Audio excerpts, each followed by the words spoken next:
Welcome to the Attic of Orphan Pictures. I'm your host, Philip Mershon.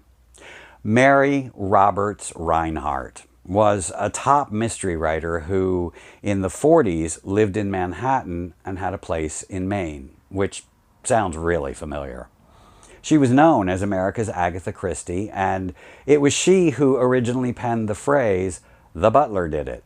But years before she started to look like the inspiration for murder she wrote, she gained her fame by publishing the novel The Circular Staircase in 1908. Wringing further notoriety out of the material, she helped adapt it into a stage play in 1920 called The Bat, and it was a hit.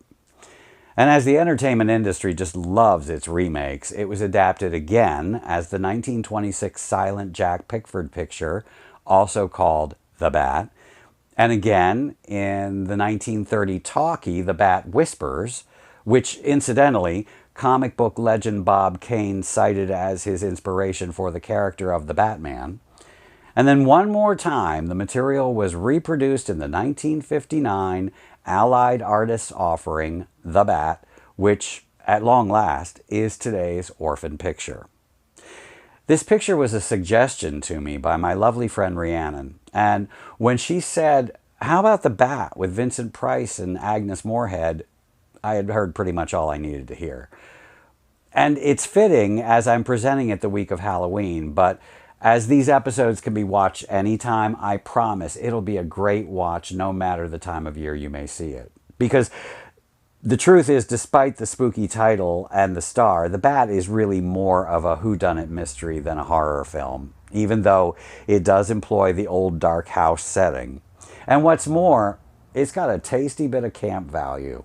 And that campiness comes in the form of the co-star, actually the real star of the picture, Miss Agnes Moorehead. She hams and chews her way through this thing like a schoolboy loves his pie. And it seems like in everything I've read about this picture, the writers and the bloggers can't wait to bring up the lesbian undertones between Moorehead's writer character Cornelia Van Gorder and her longtime maid Lizzie Allen, humorously played by Lanita Lane. Lanita Lane, who, by the way, is the wife of the picture's director Crane Wilbur. And yes, those undertones are all ambiguously there for all to see, but nobody ever bothers to comment on our first view of Vincent Price in this picture. In short, a famous mystery writer and her entourage leave the hot city and take a rambling old house in the country for the summer. It's owned by the town's banker who's away. We discover early on that in his absence, over $1 million has been embezzled from the bank and he needs to be informed. But gosh darn it, we're told, he and the town doctor, who is his traveling companion, are, quote, deep in the woods and can't be reached by telephone for the whole summer. Cut to a night shot of an idyllic log cabin with a stream running in front. Cut to interior of the cabin, and we see the banker, played by Harvey Stevens, cleaning his big rifle, while the doctor, played by our Vinny, has donned an apron and is puttering around the kitchen. It's really pretty great. It's also all I'm going to tell you about the plot. For other interesting cast members, we have Gavin Gordon in the role of Police Lieutenant Anderson. Gordon had a long career, including such highlights as Greta Garbo's love interest in the 1930 picture Romance, as well as playing Lord Byron in the flashback opening scene of The Bride of Frankenstein. Off-screen, he was the 35-year partner of the great Edward Everett Horton, whom he met in a stage production in 1934, and they were together until Horton's death in 1970. And finally, Rascals Alert, Rascals Alert. In the role of Judy Hollander, we have Darla Hood in what would be her final appearance on film. She had moved into commercial voice work in the 1960s. Now, I'll be back after the picture with a personal remembrance of Vincent Price. But till then, enjoy Hanging with the Bat. Sorry.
a house in the country which I rented for the summer.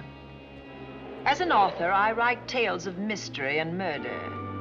But the things that happened in this house were far more fantastic than any story I've ever had published. I brought a staff of servants from my city apartment, and my maid Lizzie Allen, who had been with me nearly 20 years. Lizzie? Yes, Miss Cornelia. Is the car ready? It's at the door. Look, Miss Cornelia, them servants you brought from the apartment are talking about walking out on us. Really? Well, I know they don't like it here, but I didn't think it was that bad. Well, they've been hearing things about the killer that the police call the Bat and the murders that he committed here this past winter. Now people are saying that he's back again. Well, how can they be sure of that? Has he committed another crime? No, not yet, but that ain't saying that he won't. Here's something else. You've heard about the bats they have here. Animal bats, the kind that fly. Yes, yes. Look what it says in this magazine. This is a report from the State Health Department, and it says some of them bats is rabid. Well... And that ain't all. Now there's a rumor going around that it was the bat himself, the killer, I mean, that released the rabid bats in this neighborhood. Oh, that's ridiculous. Well, the housekeeper, the cook, the butler, and the upstairs maid don't think so. Well, I can't help what they think. If hysterical nonsense like that can scare them out of their good jobs, it's their loss, not mine. Come on, Lizzie, I've got to get to the bank.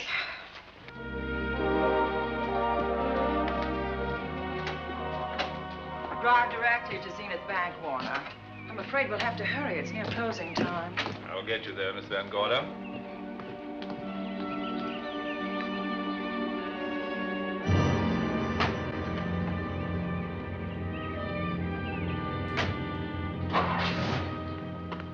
Thanks again. Miss Van Gorder. How do you do, Mr. Barry? How are you? I'm very well, thank you. You remember Lizzie Allen? Of course. Hello, Miss Allen. How do you do? So you're spending the summer with us again? Yes, yes. I've leased the Oaks, the home of your bank president, John Fleming. I heard you had. I was surprised. Why? Is there something the matter with it? No. I was surprised because Mr. Fleming said he would never rent it. Oh? Well, I rented it from his nephew, Mark Fleming, who has the real estate office here. He said his uncle would be gone the entire summer. That's right. Mr. Fleming's in the North Woods now with his physician, Dr. Wells. Oh, pardon me. Dale, I want you to meet my wife. We were married at Christmas time. That must have been nice. Believe me, it was. Oh, here she is. Oh, dear.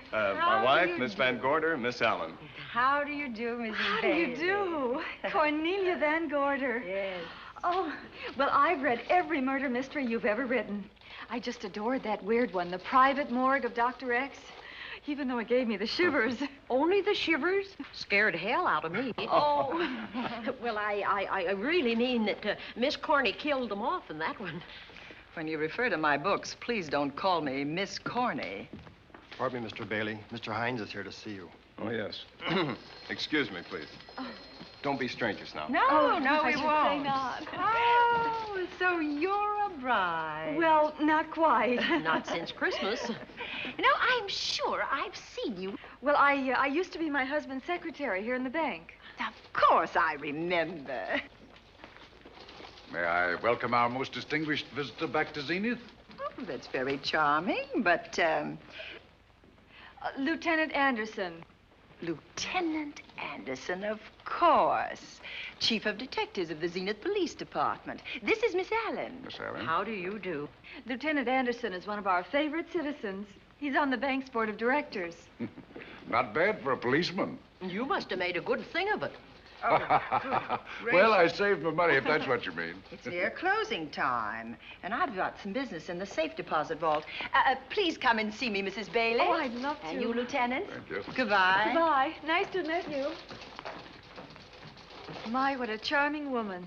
She moved into the Oaks just the other day. That house is a proper setting for a writer of mysteries. Oh, it certainly is. Vic, what's the matter? Come in here, both of you.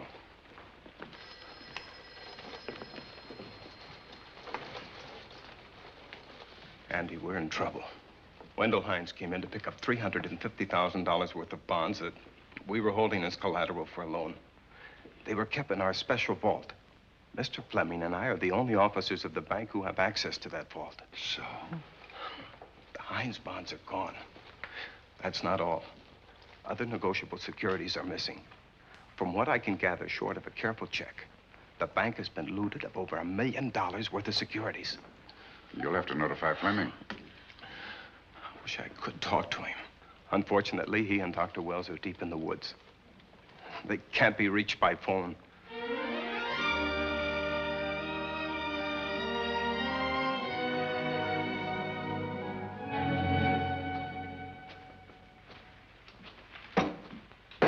What is it?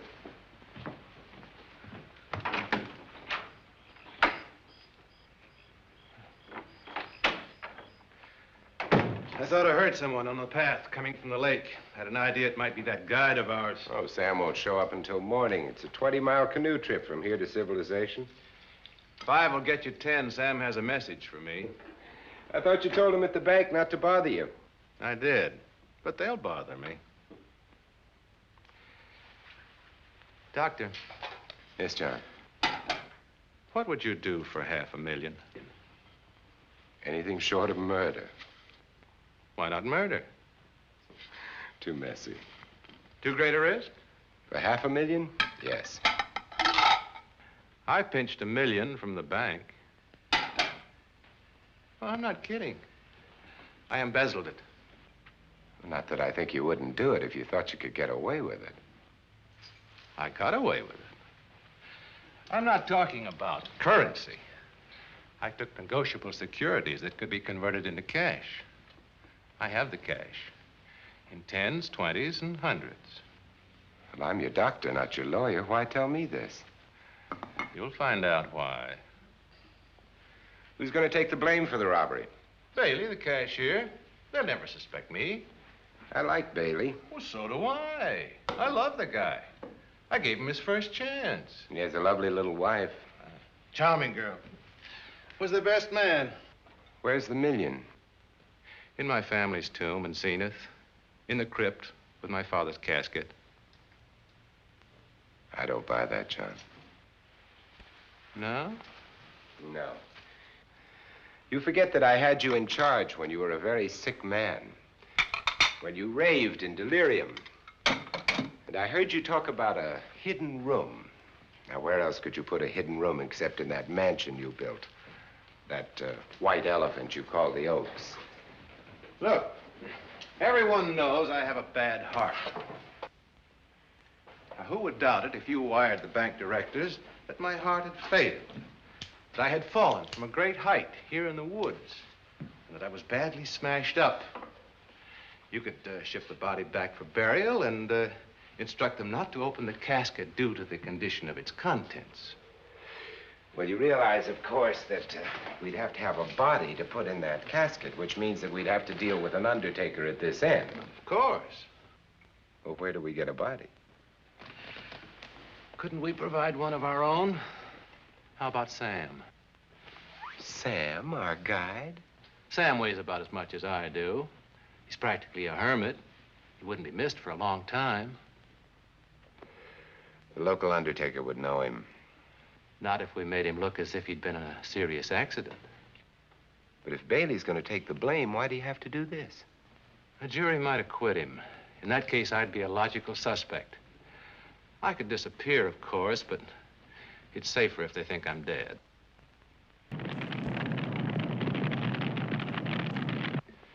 What if I don't go for this deal? In that case, it would be too bad. You mean you'd kill me? What else could I do? Now that I've told you about the $1 million, I'd say you were shot in a hunting accident. Now, look, Doctor, if you can find another body instead of Sam's, it's all right with me. There's $500,000 in it for you. I'll do my best. I smell smoke. So do I. What's that noise? Look, Doctor, the woods are on fire. It's coming this way. We've Gotta get out of here. Out the back way. We will. As soon as I provide that body we were talking about.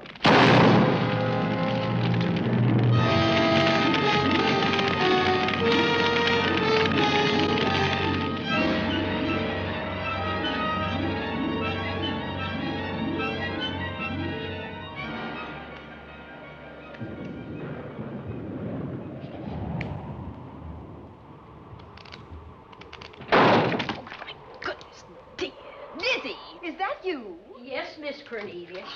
There's a storm coming up, and it's gonna be a snorter.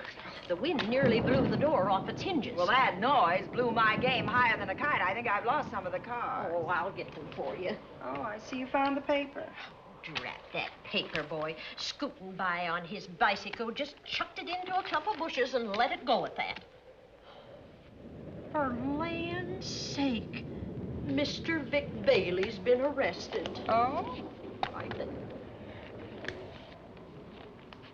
Victor Bailey, vice president and cashier of the Zenith Bank, was arraigned before United States Commissioner Alvin Fielding, charged with the embezzlement of over $1 million. I can't believe Vic Bailey had anything to do with that robbery. Oh, well, I see our landlord is home again. Landlord? Mr. Fleming. Dr. Malcolm Wells is back in town with the body of John Fleming, president of the Zenith Bank, who was killed in a forest fire. Mr. Fleming will be laid to rest in his family's tomb on Friday. And I hope he stays there. Well, why shouldn't he? Well, this is his house. And ever since he died, some funny things have happened here. For instance? The housekeeper, the cook, and the butler said that they heard strange noises at night. And the upstairs maid swore that she met a man without a face coming up the back stairs. Oh, so that's why they quit and left me to run this place without a staff. They didn't tell you, Miss Corney, but the truth is they was scared to stay. But you're still here, Lizzie.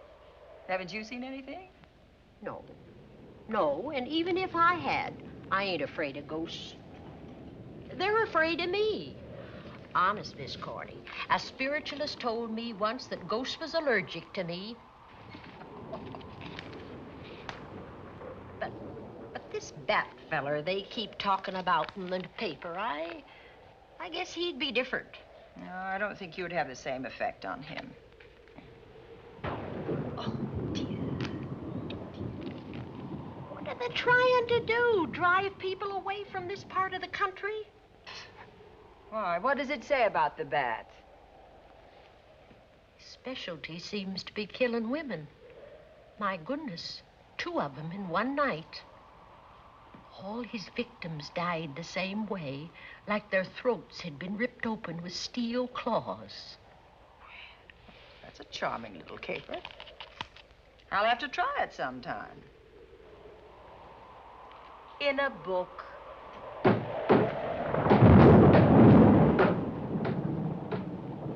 That ain't nothing, just something bumping against the house.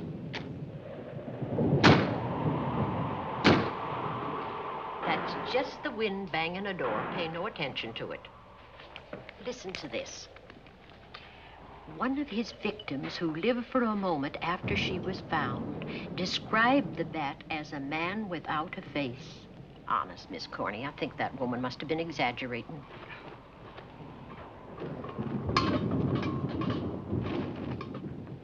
That's just that heavy tapestry at the top of the stairs. I know. I've heard it before on a windy night. That sounds as if there was someone on the stairs.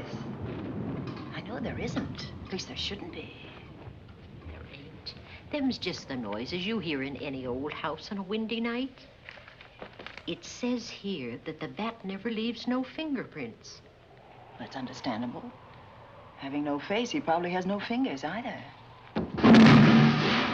Lizzie!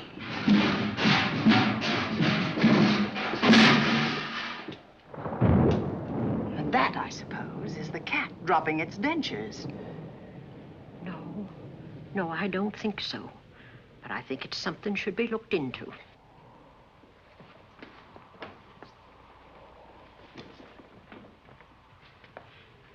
who chucked him down here? The wind, I hope. There must be a window open up there. No, Lizzie. Let him lay. Let him sleep it off. I hope the power lines don't go down, put the lights out. Now, we'll check the windows in the living room and draw the curtains, and then we'll go to bed. Yes, ma'am.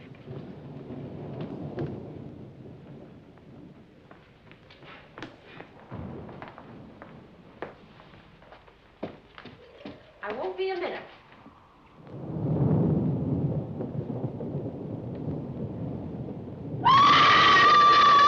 Gordy! Oh! What is that? Oh, when I went to get the paper, I turned the latch off. I forgot to turn it on again. He's out there. He was coming in. He might have got you. Oh, but he didn't, and he's still out there, thanks to you. Now, you hurry now, and we'll call the police. No, I won't leave you, Miss Coney. Are you okay? Yes, ma'am, I'm okay. Okay.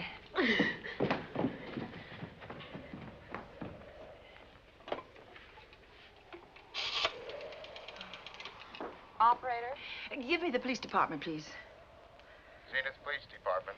This is Cornelia Van Gorder. I'm living at the Oaks. We know about that, Miss Van Gorder.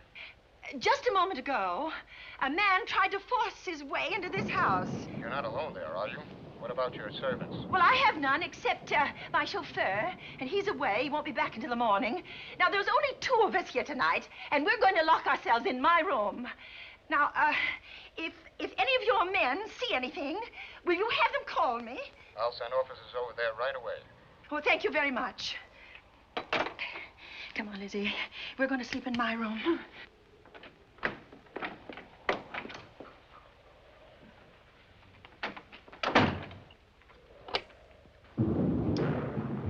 Well, nothing can get at us in this room now, I think. This door seems good and solid. Like the door to a tomb.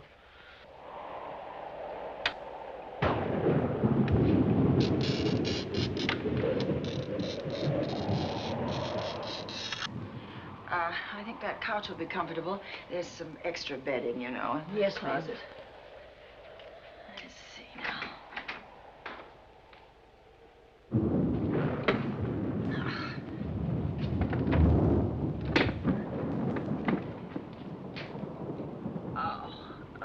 Huh?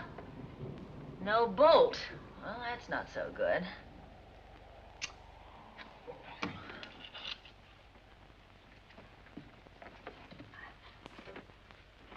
What's that for? That, my good woman, is a booby trap. If anybody tries to open this transom, this will be knocked off, and we'll hear it fall.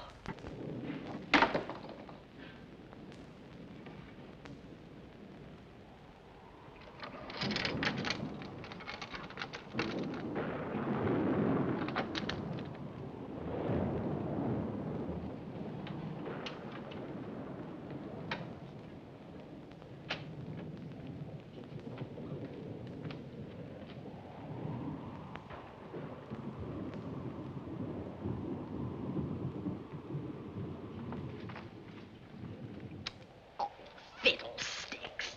I forgot my night things, my robe, my gown, and my slippers. I'll go get 'em now. Now, wait a minute, Lizzie. I'll go with you. Now, don't you bother, Miss Cornelia. My room's just down the hall. Lizzie, I told you to wait. It's all right. I'll only be a second. Get in here. Get in here.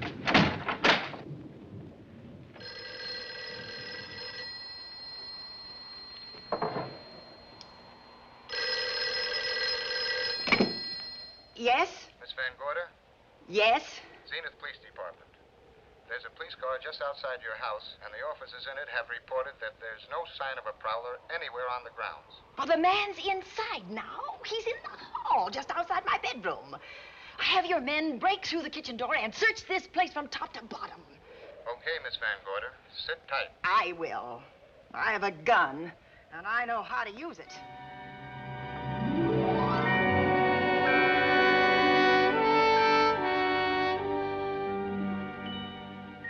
Oh, relax. relax, Lizzie. The police did a good job. They couldn't find anybody in here. But we both saw him, Miss Cornelia. All right, so he got away. But there are men on guard outside, so just try and get some rest. There's nothing can get at us here.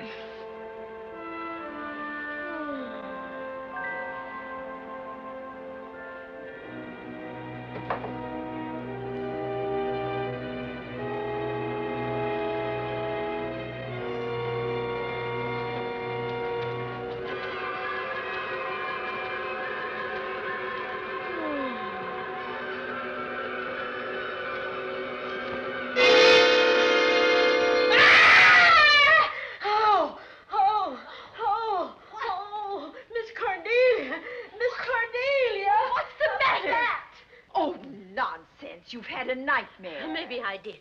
But there was a bat in it, and it bit me. What? It flew in that closet. Oh, good gracious, Lizzie, you're right. Oh. Oh.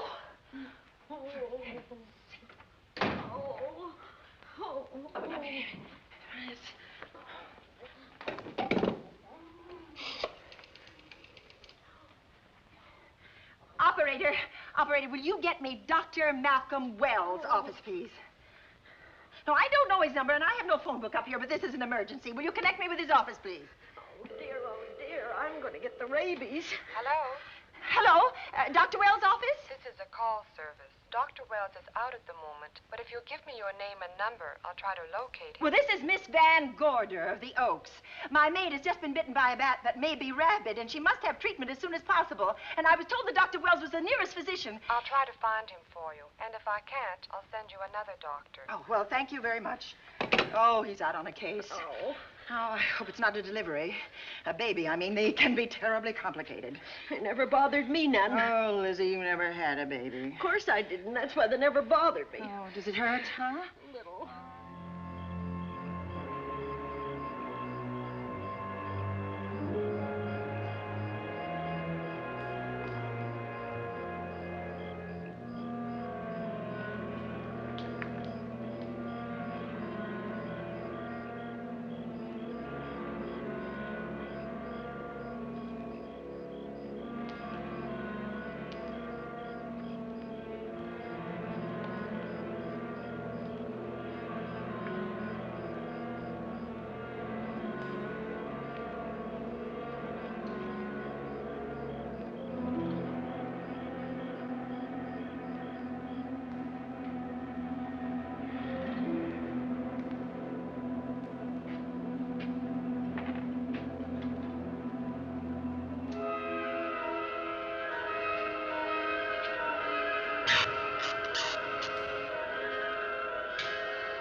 Dr. Wells? Are you there, Dr. Wells? Are you there, Dr. Wells? This is the operator. Your call service is on the wire. It's an emergency. This is Dr. Wells. This is your call service, Doctor. Oh, hello. I was just doing an experiment. I left the receiver off. That's what I thought, but I kept trying. Miss Van Gorder at the Oaks called and said that her maid had been bitten by a bat, and she's afraid it might be rabid. What? Oh, all right. Tell her I'll be right over there.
Who's there? Dr. Wells. Come in. Good evening. Oh, I'm so glad they found you, Doctor. Well, I reached my office shortly after you called. How is your maid? Is she in any pain? No, she doesn't seem to be. Did the bat get away? No, I believe it's still in my bedroom. Oh, good. I'll want to examine it. There you go, Miss Allen. Now you feel better? Doctor, have I got the rabies? Well, I can tell you better after I've examined the bat's brain under a microscope. That thing's got a brain? Oh, you'd be surprised. Well, where is it? I think the little darling is in that closet. Oh. You know, it's a pity you leased this house, Miss Van Gorder. Why a pity? Well, my dear lady, I don't want to alarm you, but... Oh, well, after tonight, nothing can alarm me. Yes, I understand. It must have been terrifying. So many unexplainable things have happened here. There's something about the place. Your servants must have sensed it when they walked out on you. An apprehension of disaster. Well, let's see. Aha! Yes. There he is. All right, now, take it easy. Nobody's going to hurt you. Quiet now. Quiet.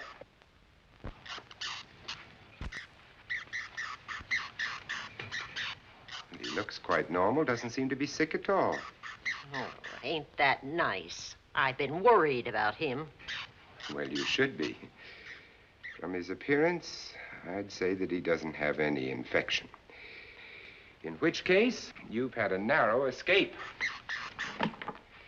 Now, you take one of those tablets I left for you, and I'll guarantee you a good night. And I'll drop in on you tomorrow. Oh, thanks for everything, Doctor. Now, don't worry, I can find my way out. Oh, I know you can, but do let me help you. Oh, don't forget that once I'm gone, you'll have to climb those stairs alone. Oh, I'm all right. I'm armed now. Can you, shoot one of those things without shutting your eyes? Oh, Doctor, there are guns in every book I've ever written. I don't write about things I'm unfamiliar with. Lock the door, Lizzie. Good night. Yes, ma'am. Good night, Doctor. Accident? No, the wind blew him down. Oh. I think. Oh. Did you know that young Mark Fleming leased you this house without notifying his uncle? No, I didn't. Well, it doesn't matter now. John Fleming is dead and Mark's his heir. But if John were alive, he would warn you to leave here, Miss Van Gorder. Really? Yes. It's been a tragic place for anyone who ever lived in it. Well, good night. Good night, Doctor. Who's out there? Nobody you need worry about, Doctor. Oh, it's Andy. Oh. That's right. Oh, good evening, Miss Van Gorder. Good evening, Lieutenant. Somebody sick here? My maid was bitten by a bat. Oh? A rabid bat? Well, I'll know for sure when I get to my lab. I caught the bat. It happened indoors? In my bedroom, yes. How'd it get in? Well, there are many ways a bat could get in a house. You ought to know. I spotted this hole in the window the minute I got here. Why? That's where the two-legged bat got your door open. Miss Van Gorder told me that she phoned headquarters at Zenith. Yes, I phoned twice. The second time was after the prowler got in the house. Weren't headquarters, Andy? No, but they contacted me. An officer came and searched the house from top to bottom, but they couldn't find the bat. You better have this window fixed tomorrow. Oh, yes, I certainly shall. Yes, and I'd better be going. I'm due in surgery at 8 o'clock in the morning. Good night. Good night, Doctor. There'll be a man patrolling the grounds all night, Miss Van Oh, Gorder. thank you. And nobody inside, Andy? Why should there be? Well, how do you know but what the bat is hiding somewhere in the house? I'm quite sure he isn't in the house, Doctor. Not now. Good night. Good night.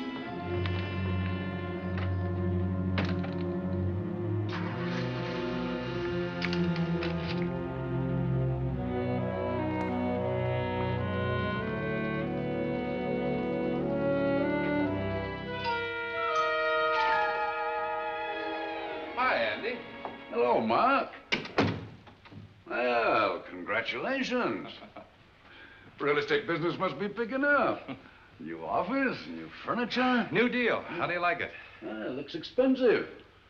Are you squandering your inheritance? Oh, I haven't got it yet.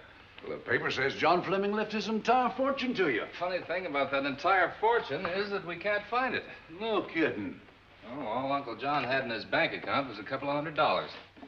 And his safe deposit box was empty. If we don't find that missing million, mine will be empty, too. How come?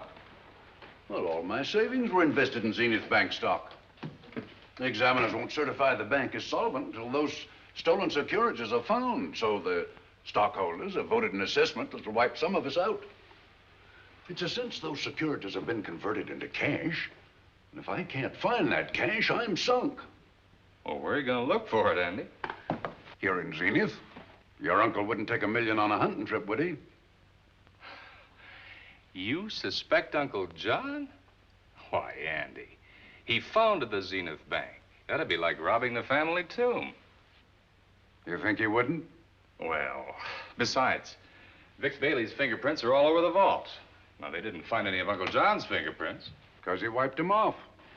Can the defense prove that? They'll try to. Judy Hollander, Bailey's secretary, is a defense witness.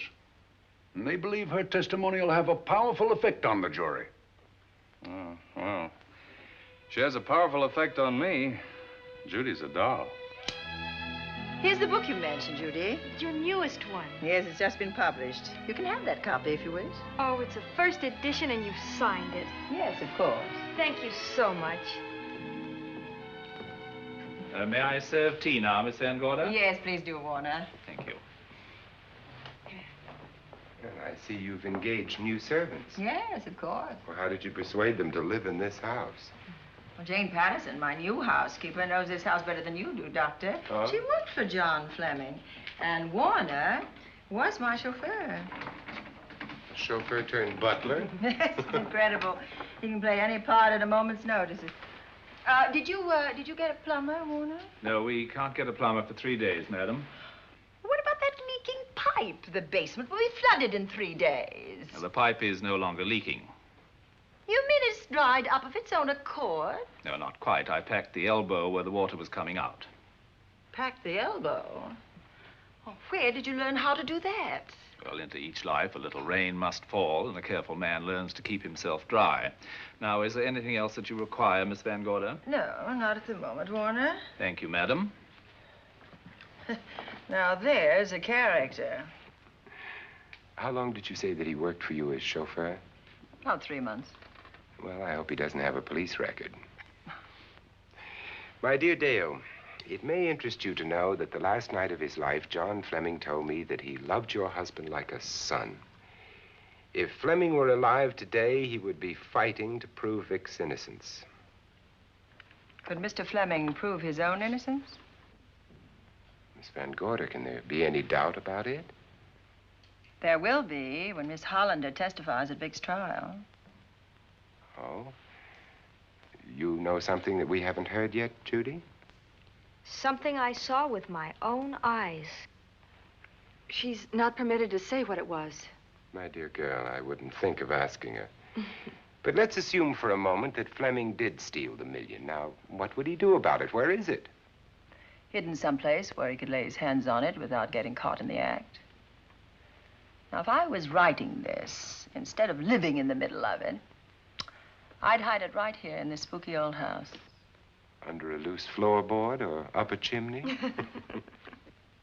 If Mr. Fleming had the nerve to steal $1 million, he'd make his plans well in advance. I'd say he'd prepare a place to hide it. Possibly when this house was being built. Now, I rented this place from Mark Fleming, his nephew. I wonder if he'd have the floor plans. I'll ask him. Yes. Lizzie, will you bring Mrs. Bailey the phone? Oh, you ask him now.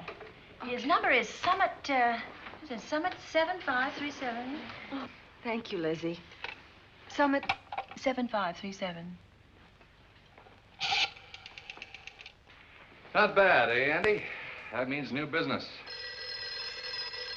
Now, you see, somebody wants to buy a house. Mark Fleming speaking.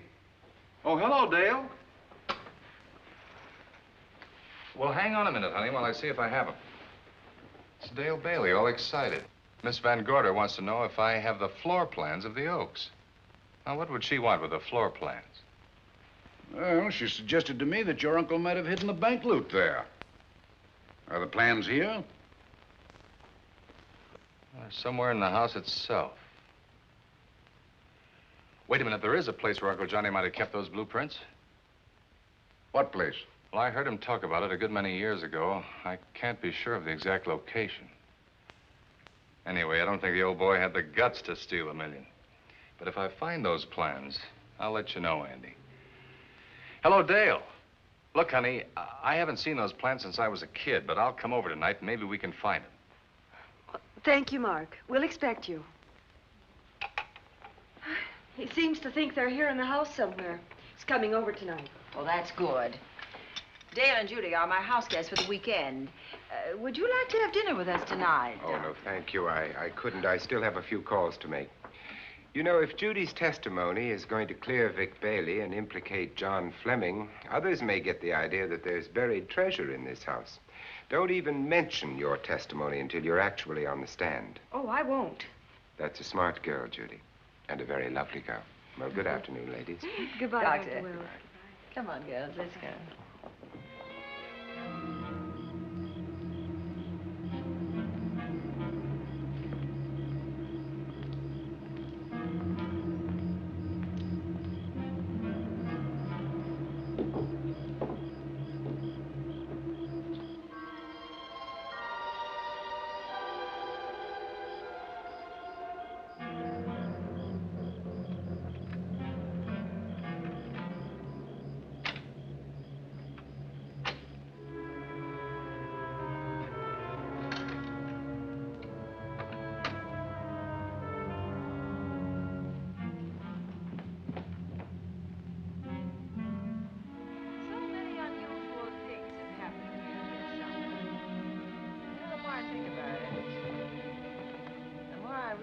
I should be putting them down on paper.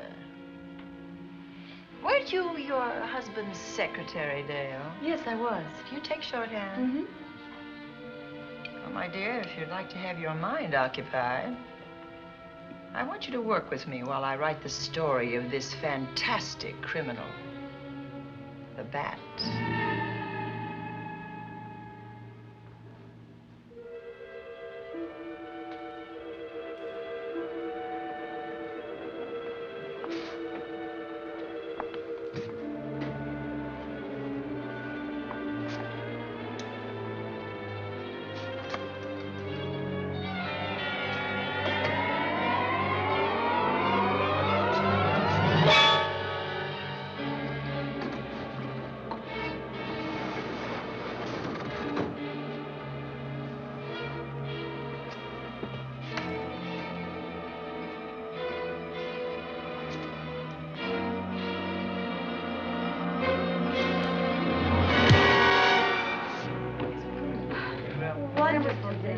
Thank you. It's really nice. A good dinner, Lizzie. As usual. Wonderful. Oh, what a lovely piece of silver.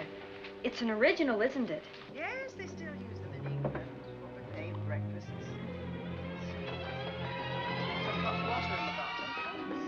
Should keep us hot, your sausages and your scrambled eggs. Interesting. It's very useful. Really nice.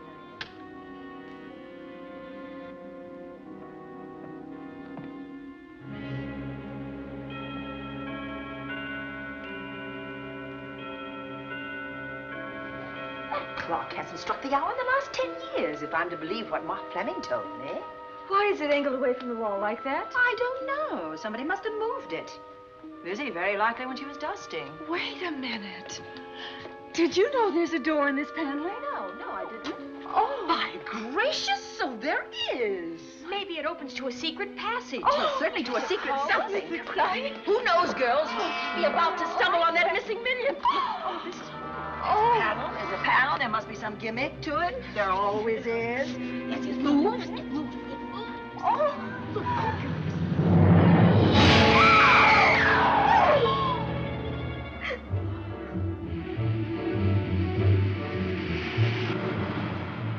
Calling car 11. Calling car 11. Proceed to the Oaks in Zenith Township immediately. A homicide has been reported. Okay. Proceeding to the Oaks. Notify the county coroner, Dr. Wells. Tell him to come to the Oaks at once.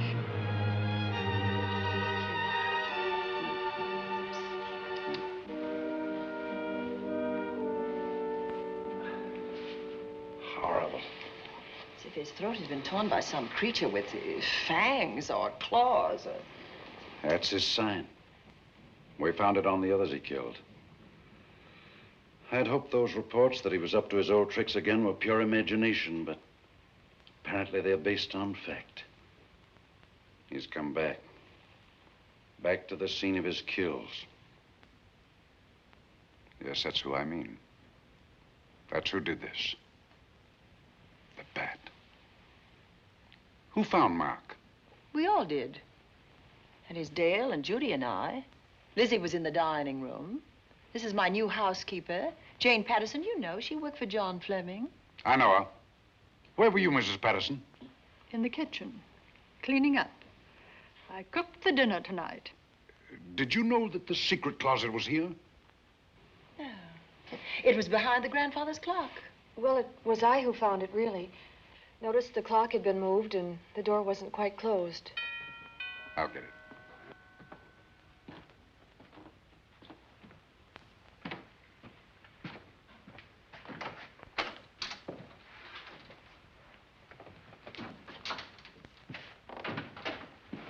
Who is it?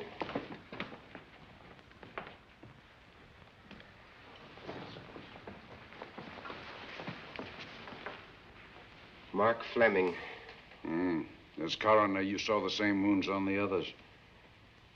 How long's he been dead? Oh, I'd say about a half an hour. You believe it was the bat? That's a bat's trademark.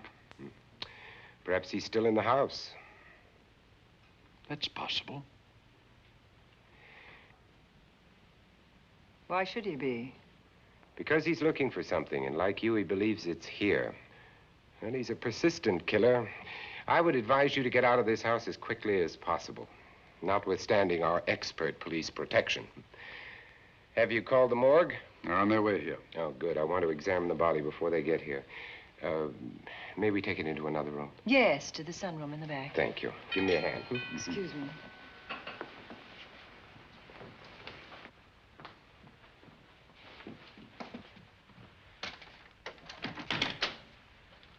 Oh, Warner, where have you been?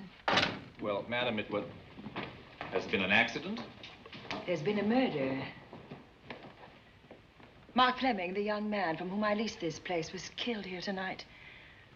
They know who did it? Well, they believe it was the bat. I'm sorry I had to use the front door, Miss Van Gorder, but I forgot my keys, and when I rang the bell at the kitchen door, there was no response. Oh, this is Warner, Lieutenant. He's my butler. He was my chauffeur. Why'd you promote him? But it's very difficult to find a butler. They don't like service in the country. Have you been a butler before? I've served in many capacities, sir, but this was my night off, and I forgot my keys. I heard that part. What time did you leave the house tonight? Oh, about 6:30. I had dinner at Wiley's Roadhouse. Can you prove where you spent the rest of the evening? I can try. Try hard. And don't leave the house. I'll get to you later. Very good, sir. I shall be in my room, Miss Van Gorder, if you need me. Yes, Warner. Surely you don't think he's... Warren and I've met before. I can't recall where or when, but I will.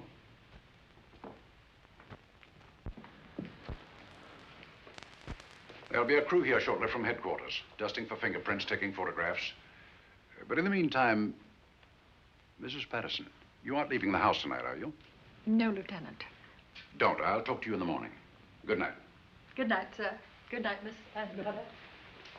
Dale, I was with Mark Fleming this afternoon when you talked to him about the floor plans of this house.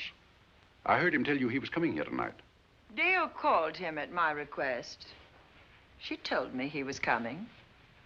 Who else should I tell you that? Judy, Lizzie. And that nice Dr. Wells. Dr. Wells. There are a few killers who kill for the fun of it. The bat very likely is a mental case, and I'm convinced that his crimes are motivated by his mania for personal gain. There's $1 million at large, and he's going to keep on hunting for it until he lays his hands on it. Now, these young ladies are staying here tonight? Yes, they're my house guests. Well, when my crew arrives, we'll be busy for a while, so I'd suggest that That we go to our rooms? That's a very good idea. Come on, girls. What about a police guard for this house tonight, Lieutenant? You've got one. I'm going to cover this place tonight from the attic to the basement. If the bat makes another call, I'll have a little surprise for him. Who is he? Have you any idea?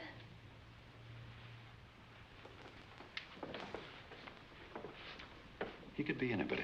So far, there are clues to his identity, but nothing we could take before a jury. I'm afraid we must look higher than the criminal world. He may be a merchant, lawyer, doctor, scientist, one of the pillars of his community. Ladies, lock your doors tonight. Stay behind them. I promise you you'll be safe. Good night. Good night, Lieutenant. Good night.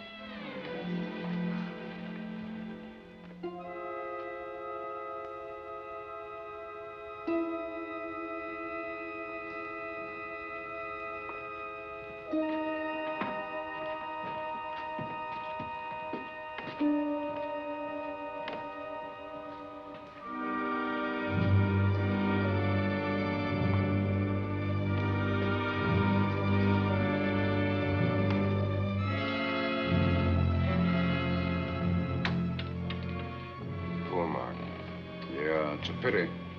So young. Well, Doctor, do you agree it was the bat? In my report, I shall say the death was caused by the same technique used in the other killings. A paralyzing blow to the throat, followed by severe lacerations of the jugular, resulting in excessive hemorrhage. In a layman's language, he didn't know what hit him. Oh, he knew. But he didn't have time to think about it.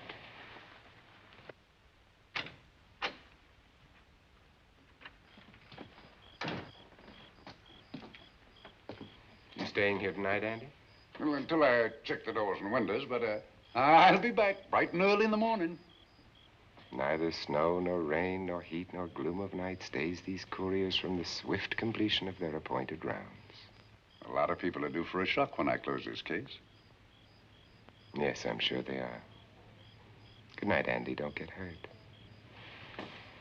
Good night, Doctor.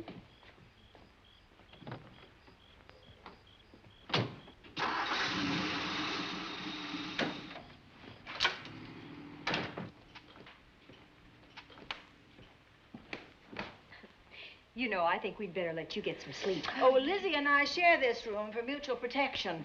You know, one night, a storm blew the wires down, put the lights out, and I went out the next day and bought a half a dozen of these things. You better take one with you, Dale. Oh, thank you.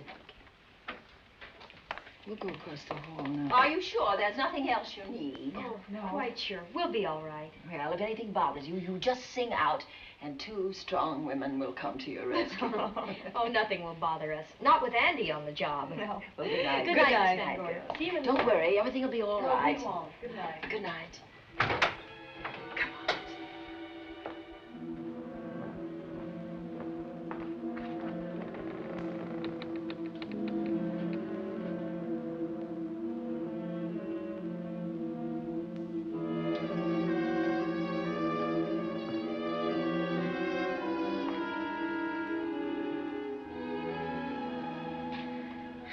I don't think I'll sleep tonight.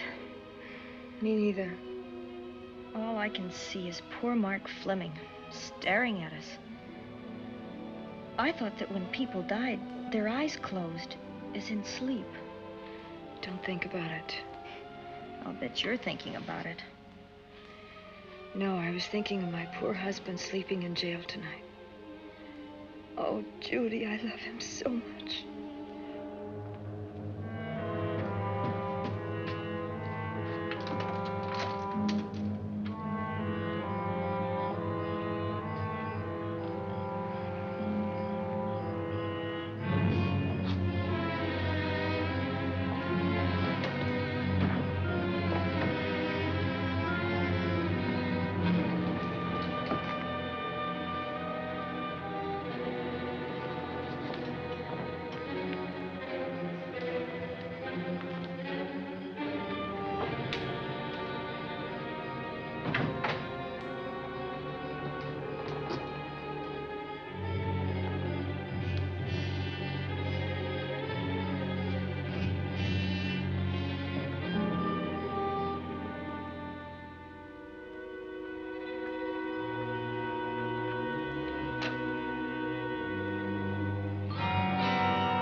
What's that noise? Oh, I don't know.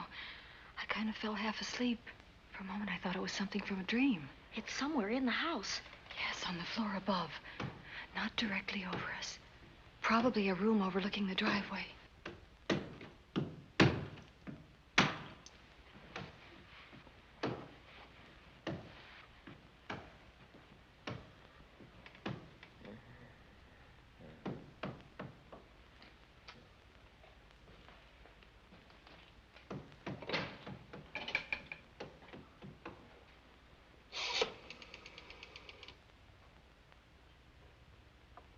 Should we call Miss Van Gorder? She'll hear it. How can she help but hear it? Oh, besides, we don't want her to think we're a couple of hysterical women. Well, I'm about to become one. dear. I've had it for one night. Dale, you're not going out in that hall. I want to know what's happening up there. But Lieutenant Anderson said if we stayed behind our locked doors, we'd be safe.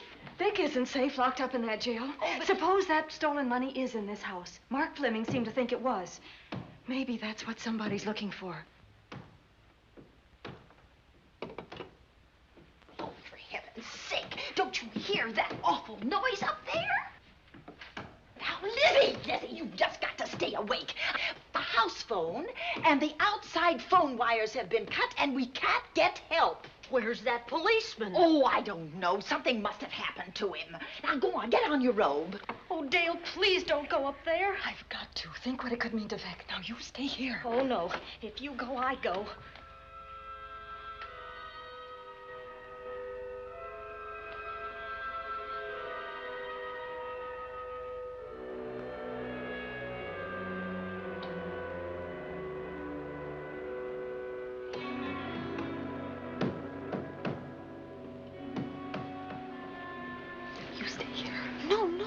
You go up there alone. You wait here. I'm going to see what it is. Oh, please let me go with you, Judy, Dale. will you warn me if anyone comes? I'll only be a moment. Now, wait.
Give her to me. I'll look after her.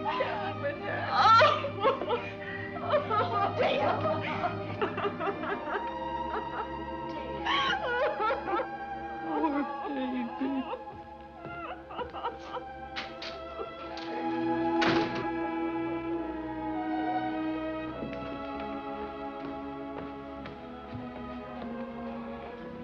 Judy.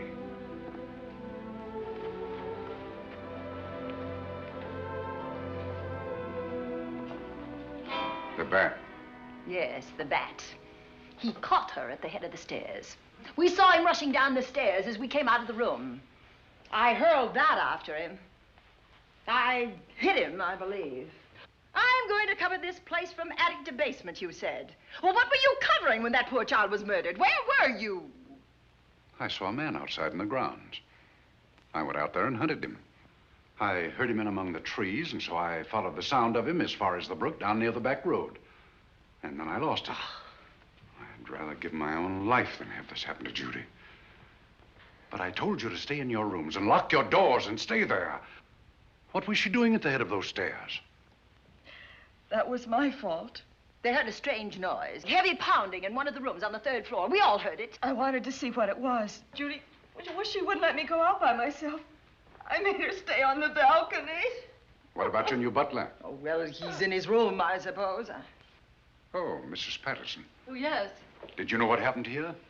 No, sir, but I heard the screams. I went to call Warner. We have rooms on the same floor, but he wasn't in his room. His bed hasn't been slept in. If Mrs. Patterson heard the screams, Warner could certainly hear them. You're quite right, sir. I heard them. Oh, you did? And where were you? Outside in the grounds. Miss Holland has been murdered. No. Oh, so you're surprised. Shocked. Well, I've seen better performances. I remember you now. Your name's not Warner. I've got a circular in my office with your picture on it. The Chicago police not so long ago were hunting for you in connection with the robbery. You're right again, sir. And they found me and they tried me and I proved my innocence and I was acquitted. That could have been a lucky break. Where were you when this child was killed? I told you before, sir. Outside. What were you doing there? I was following you. I saw you leaving the house, and it seemed that you were hunting someone. I thought you might need some help. Oh, yes, sir. I followed your flashlight down through the trees. Then it disappeared. And then suddenly, as I was staring out into the darkness, I was struck by something on the back of the head. The next thing I knew, I was lying on the ground. I realized I'd been knocked out. I wish you had been knocked out. But then we'd have found you with your mask still on your face. You were hit here in this house with this poker as you were rushing down those stairs after that child was killed. Oh, no, sir. You can't pin this on me. I'm not the bat. I've never killed. I couldn't kill. I won't take the rap for this.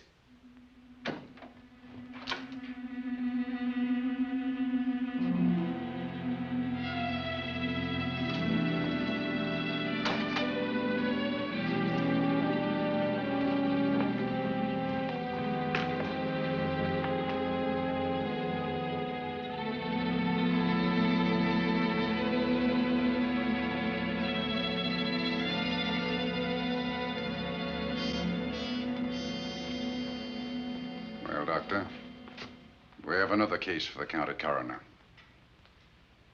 You see, the bat came back. Why did you come back, Doctor? Well, I had an accident about a mile down the road. The right rear wheel of my car came off and I plunged into the ditch. This was the nearest house, so I came here to call for help. I thought I'd find you around, Andy. Physician, heal thyself. You must have been hit by something on the back of your head. I told you I had an accident. So you did, Doctor. So you did. I could be wrong. But maybe I'm not. We shall see. All right, dear, let's start a new chapter. For days, the murders held the headlines. Lieutenant Anderson grilled us and ransacked the house from top to bottom. Warner was not placed under arrest, but his every move was watched. At night, except for a detective on guard in the house, the police and the reporters left us alone. And on one of those nights, without telling Lizzie or anyone else, I pursued a secret investigation of my own.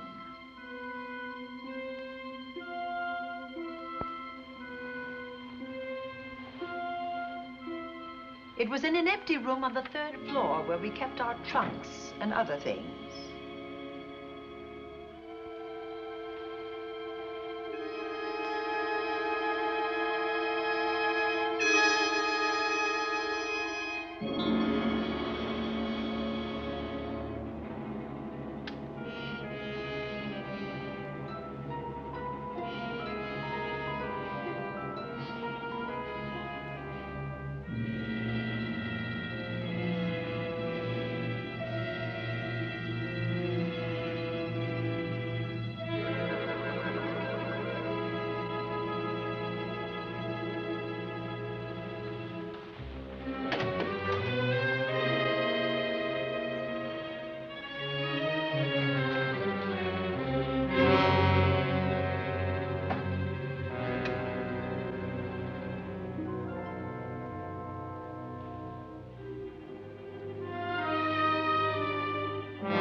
Put him up, Pat.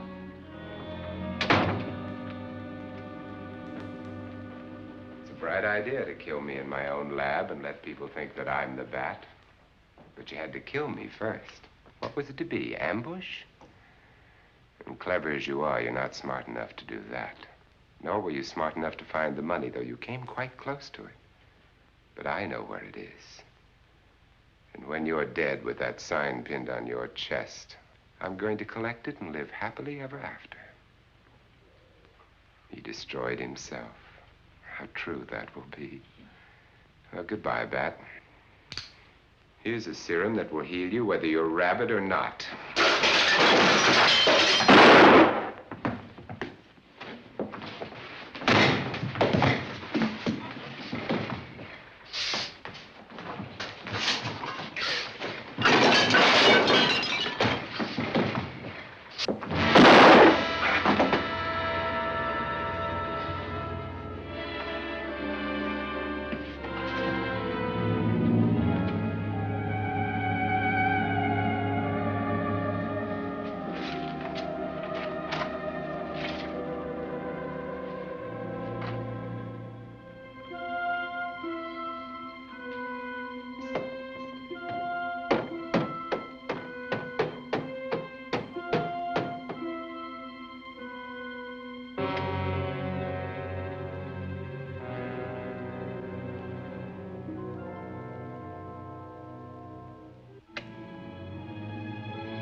Something's wrong. Something's wrong.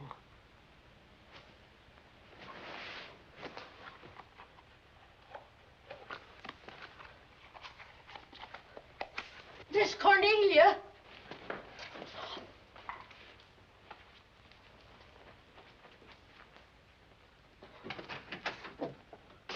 Miss Cornelia.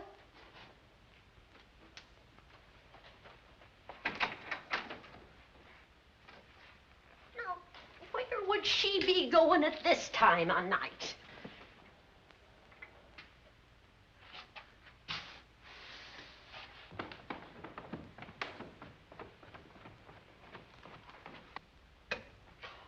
Well, land's sake.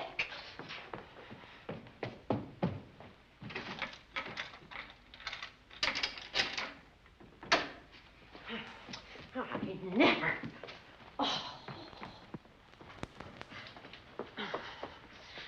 Mr. Davenport. Mr. Davenport. Oh, a fine thing. The door unbolted, the chain off, and you asleep on the job. Wait till Lieutenant Anderson hears about this. Come on, wake up. What's the matter with you? I don't know. My head hurts. My whole body's numb. Here, take a sip of this. Try to snap out of it. I'll be back in a minute.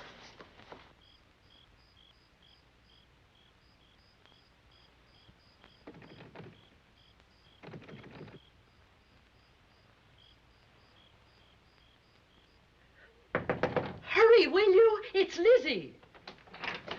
I'm terribly worried. I can't find Miss Cornelia anywhere, and something's happened to the policeman. I don't know what. Get Warner. Bring him to the drawing room. Tell him we need him.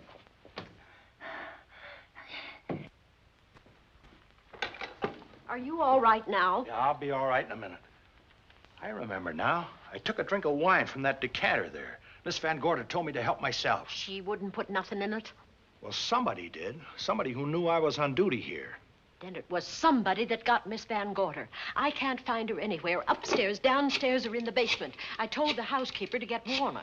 Lieutenant Anderson will want to know about this. Hello.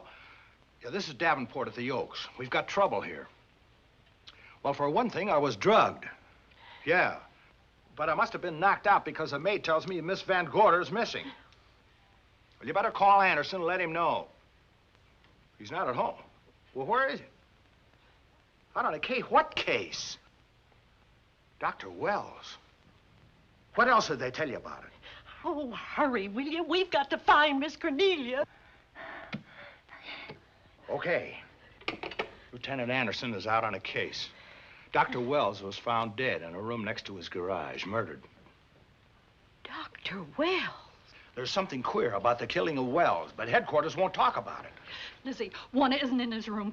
There's no sign of him anywhere. And I was supposed to keep an eye on that guy.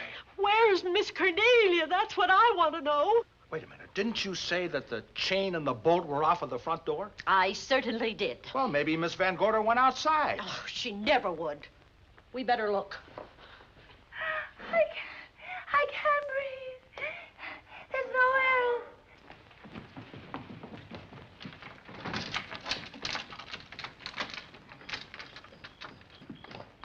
Miss Cornelia.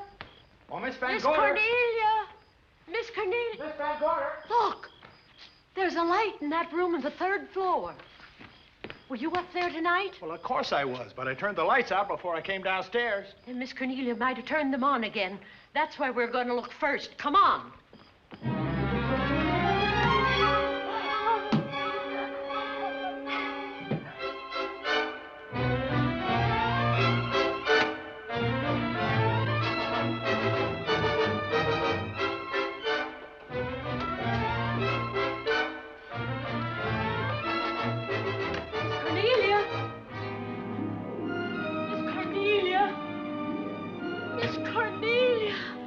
Yes, Lizzie. I'm here. Right here. Come to the mantelpiece. Here we are, Miss Van Gorder. What do we do now? Over the mantel, there are 5 panels. Strike it with your hand.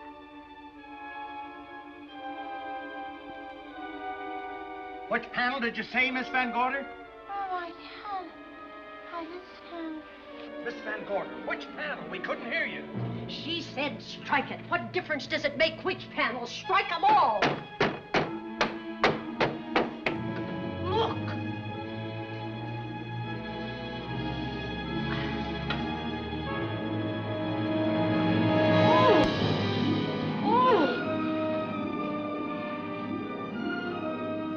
Oh, it's all right now. It's all right, dear. Lizzie's here.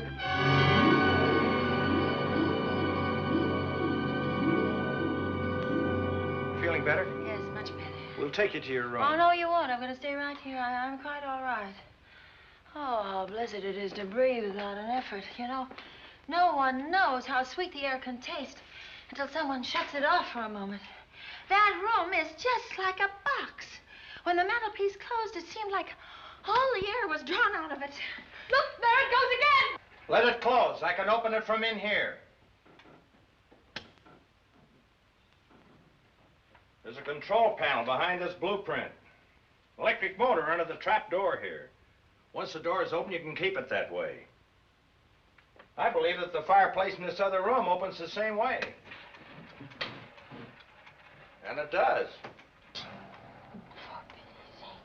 I tried to find this, but I couldn't find it. Yeah, it was back of this blueprint here. Well, it's quite a setup. Too bad we can't open that safe in the same way. Take an expert to crack this box or a shot of nitro. Oh, maybe that's what the bat had in mind. Could be. Seems he's on the prowl tonight. Miss Van Gorder, Warner has disappeared. And Dr. Wells has been murdered. Dr. Wells? Lieutenant Anderson's on that case right now. Well, does he know what happened here tonight? They got word to him. He'll be here any minute.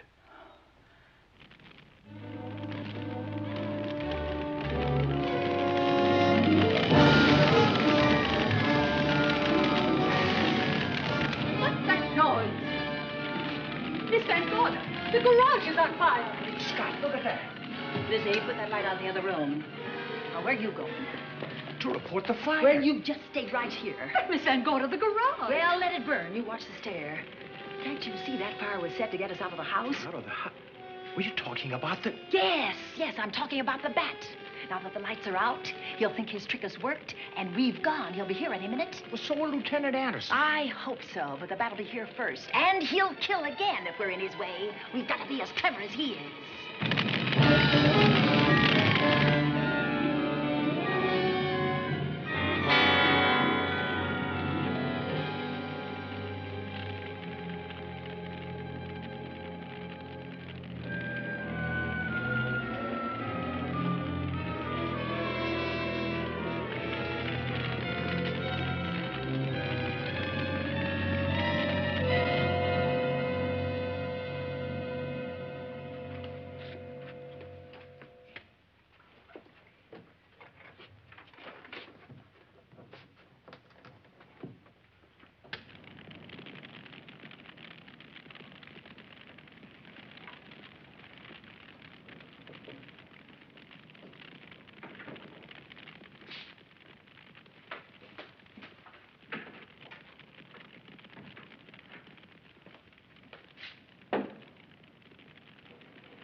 But you'll be safer downstairs. I'll take care of you. Well, the others can go, but I'm going to stay right here.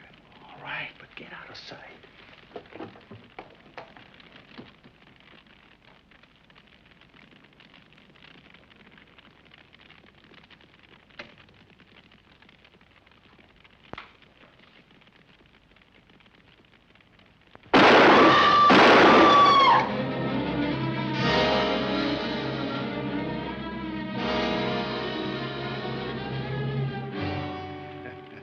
Let's face it, ladies, and get it over with. Others have seen my face before they died, but I'll have to deny you that pleasure. This would make a good scene for your book, Miss Van Gorder, but I'm afraid you'll never write it.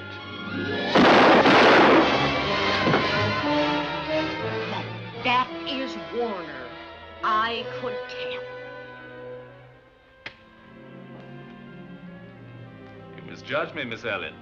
Warner! I don't like being a murder suspect, Miss Van Gorder. I was headed for a plane, but halfway to the airport, I changed my mind and came back. I'm glad that I did.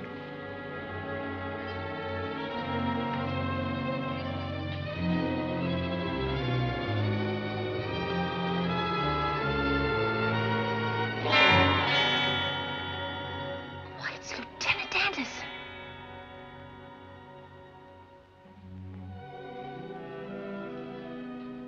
Yes, it was Anderson. He discovered the secret of the hidden room and was waiting to get into it and open up the safe. We found the money in it, a little over $1 million in tens and twenties and hundreds. Good old Andy. With all his ill-gotten gains invested in bank stock. It's rather a clever way to hide stolen money. In the open, as it were, and so respectable. But don't try it.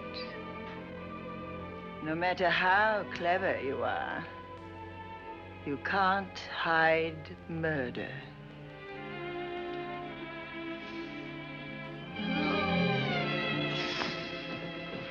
Well, that's it, Dale. That's the end.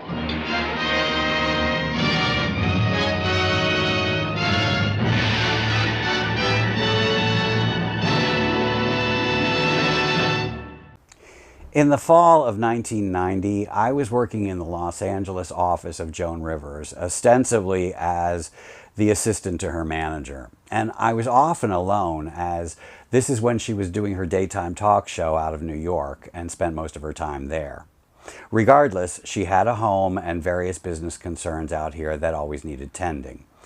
And one day I was sent a manila envelope of papers, I still don't know what was in there, from the New York office, and I was told to deliver them to Vincent Price's house. He and Mrs. R had been longtime friends. I retrieved his address from the Rolodex and went. I found my way to the rear door of the lovely but completely unostentatious home, and I knocked. To my complete surprise, Vincent answered and he asked me in. It was the housekeeper's day off, and we were standing in this small laundry room off the kitchen, and after I gave him the package, he reluctantly lowered his eyes and said he wondered if he could ask for my help. As it turns out, his wife, Coral Brown, was upstairs, bedridden in the last few months of life from the breast cancer that would take her in May of 1991. He had wanted to change the sheets on her bed for her, but all the sheets were dirty. He was alone with no housekeeper that day, and he had no idea how the washer and dryer worked, and could I please help him? He was so vulnerable and panic-stricken from his inability to make things nice for his beloved. I told him I'd be very pleased to be able to help. I got a load of sheets in the washer, I got it started, and then I told him when the cycle ended he should transfer them into the dryer, which I had preset, so all he had to do was push the start button. There was such an exhausted relief in his eyes. He thanked me and he spontaneously hugged me, and I left. I felt so fortunate to have been able to help him in that small way after he had given me, and continues to give me, so much joy. Now, before we all start crying, it's time for me to thank you for dropping in, and until our next adventure in the attic of Orphan Pictures, so long.